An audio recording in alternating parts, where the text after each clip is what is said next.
Apollonius de Perga est un mathématicien grec né vers l'an 262 avant Jésus-Christ à Perga, en Pamphylie. Il est mort vers l'an 190 avant Jésus-Christ à Alexandrie. Il est considéré comme l'un des plus grands géomètres de l'Antiquité. Il a vécu à une période riche en avancées scientifiques avec pour contemporains célèbres Archimède de Syracuse et le mathématicien Hipparque de Nicée. Vie personnelle et fin de vie. Les informations sur la vie privée d'Apollonius sont rares. On sait qu'il a étudié à Alexandrie, le centre du savoir de l'époque. Il a voyagé à Pergame et à Éphèse, où il a donné des cours et échangé des idées avec d'autres érudits.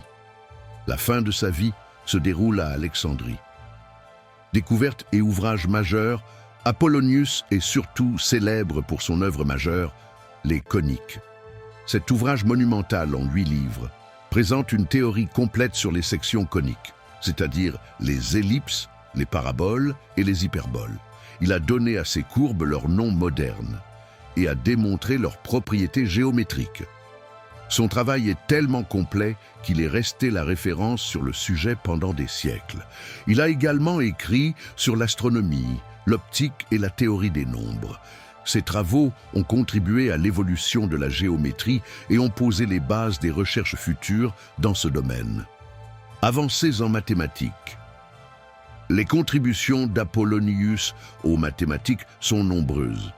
Il a démontré que les coniques pouvaient être obtenues en coupant un cône par un plan, indépendamment de l'angle du cône, ce qui était une avancée par rapport aux travaux antérieurs. Il a développé des méthodes pour trouver les tangentes aux coniques.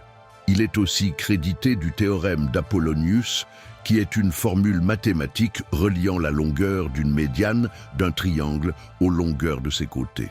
Ce théorème est une généralisation du théorème de Pythagore et a eu des applications importantes en géométrie. Son travail sur les coniques a été essentiel pour l'astronomie, notamment pour les travaux de Johannes Kepler sur les orbites planétaires bien des siècles plus tard.